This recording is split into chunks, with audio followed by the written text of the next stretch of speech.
नगरपालिकेसाठी राष्ट्रवादी आणि भाजपा युतीने जोरदार शक्ती प्रदर्शन केलं। एकूणच जो आजचं वातावरण होतं, पहिली प्रतिक्रिया काय? भारतीय जनता पक्ष आणि राष्ट्रवादीच्या युतीने आज महानगरपालिकेचा युतीचा अर्ज या ठिकाणी नगराध्यक्ष आणि सर्व उमेदवारांचा आज आम्ही या ठिकाणी प्रचंड उत्साहाच्या वातावरणामध्ये सादर करत आहोत।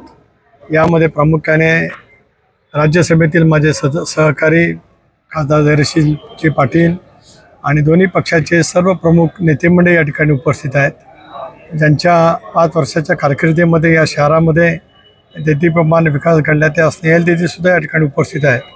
बिपिन दादांनीसुद्धा या नगरपालिकेमध्ये नेतृत्व केलेलं आहे।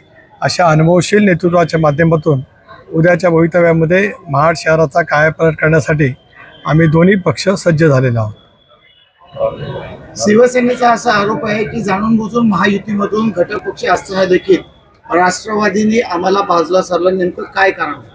आपल्यापैकी अनेकांनी गेल्या 2 महिन्यातल्या कितीतरी बातम्या दिलेल्या आहेत की ज्यामध्ये मला उद्देशून काही असलागे शब्द व्यक्त करत आमच्याशी युतीच करायची नाही असं घोषित केलं गेलं। महाडच्या नेत्याने पण केलं, अलिबागच्याही केलं, कर्जत खालापूरचे जो 2 पावले नेहमीच पुढे राहिलेत। अशा वेळेला ज्यांच्याकडनं ही भावना प्रकट झाली त्याच्यामुळे त्या संदर्भातला विचार समोर त्या ठिकाणी नव्हताच। भारतीय जनता पक्षाशी आम्ही विचाराने जोडलं गेलेलो आहोत।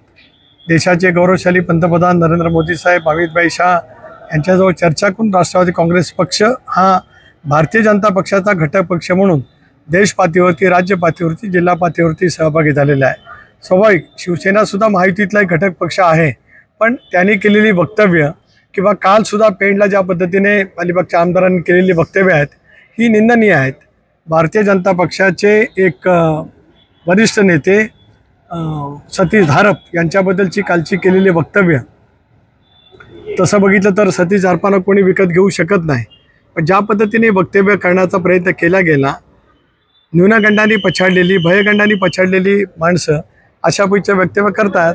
परंतु भारतीय जनता पक्ष, राष्ट्रवादी काँग्रेस पक्ष नेटाने या जिल्ह्यामध्ये महायुतीच्या माध्यमातून काम करणार आहे। महाडच्या मतदारांच्या समोर खूप अजेंडे आहेत, कारण गेले 4 वर्ष इथे स्थानिक लोकप्रतिनिधी नाहीत।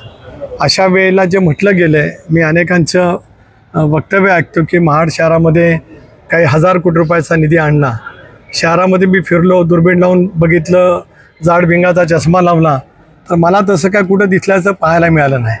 प्राथमिक शाळेची दुर्दैवी अवस्था बघितली, ते पाहिल्याच्या नंतर कुठे नेऊन ठेवलं आहे महाड अशी स्थिती गेल्या 4 वर्षात झालेली पाहायला मिळते आहे।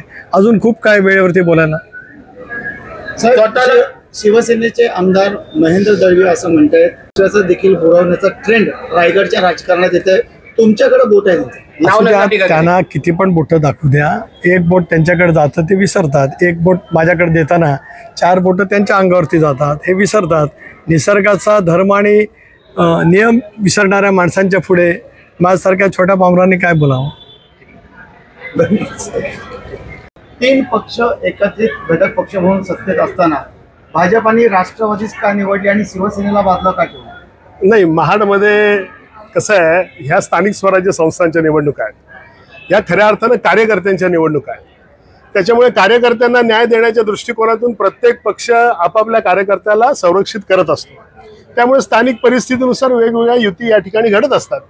पण एक गोष्ट 100% खरी आहे की महायुतीचे 3ही पक्ष या महाराष्ट्रामध्ये चांगलं काम करतायत आणि त्यापैकी 2 पक्ष आज महाडमध्ये एकत्रित आलेले आहेत। त्यामुळे इथे 2 पक्ष महायुतीतले एकत्रित आले असल्या कारणानं इथे महायुतीचा विजय या ठिकाणी निश्चित आहे। महायुतीमध्ये जर का एकत्र असतात तर वेगळं इलेक्शन लागलं नसतं किंवा एक साईड सीट आले असते भरपूर मताने, असं वाटत नाही का?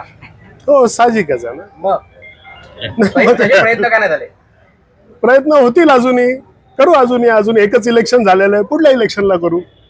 दादा, ही जी युती आहे राष्ट्रवादी आणि भाजपची, ही आता उघड झालंय की शिवसेनेच्या जिव्हारी लागलंय। खास करून अलिबागचे आमदार महेंद्र दळवींनी काल पेणमध्ये टीका केली, राष्ट्रवादीवर करताना सोबत भाजपला पण टार्गेट केलंय, कसं बघतो? नाही, मी ती काही टीका काही पाहिलेली नाही, ऐकलेली नाही। मी सुद्धा संयमी कार्यकर्ता आहे आणि संयमी कार्यकर्ता असल्या कारणाने सगळ्यांना एकत्रित ठेवण्याचा प्रयत्न मी शेवटपर्यंत या ठिकाणी करणार आहे।